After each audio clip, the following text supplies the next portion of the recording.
Authentic laing ng Bicol mga boss. Ayan, kung yung ganito kasarap, kakulay, syempre masarap yung kanilang laing Bicol mga boss. So hindi po authentic yung pagkakaluto rito, kundi authentic yung laing. Nilito nga po ay galing ng Bicol na bigay ng aking kaibigan mga boss. Ayan, unahan ko na kayo ha. Unang-una nag-prepare tayo. Nag-isa tayo ng ating maraming sibuyas, maraming bawang, at syempre maraming luya. Igisa lang natin na maigi mga boss. Meron tayong konting lechon kawali, sinahog natin, kalahating pork cubes para pampalasa.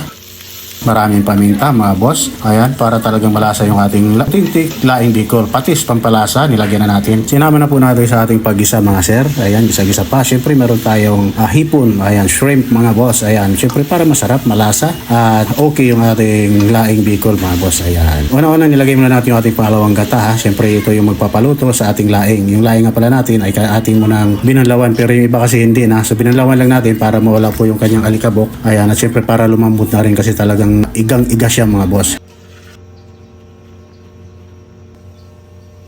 Ayan, pagkalipas ng ilang oras o ilang minuto, ayan, nilagay na po natin yung kakang gata. Naglagay rin tayo rito ng maraming siling panigang, maraming siling labuyo mga boss. Para syempre, para medyo may kagat, maanghang, at para magiging authentic laing Bicol mga boss. Ayan. So ang authentic po rito, unahan ko na kayo mga boss ha. Authentic po rito ay ang laing Bicol. Pero yung pagkakaluto, iwan ko na lang sa inyo mga boss. Bahala na kayo. Naglagay nga pala tayo rito ng konting suka, pampatibay, preservative, para hindi kagad nasisira. So ayan, luto na po yung ating laing Bicol na talaga namang napakasarap mga boss.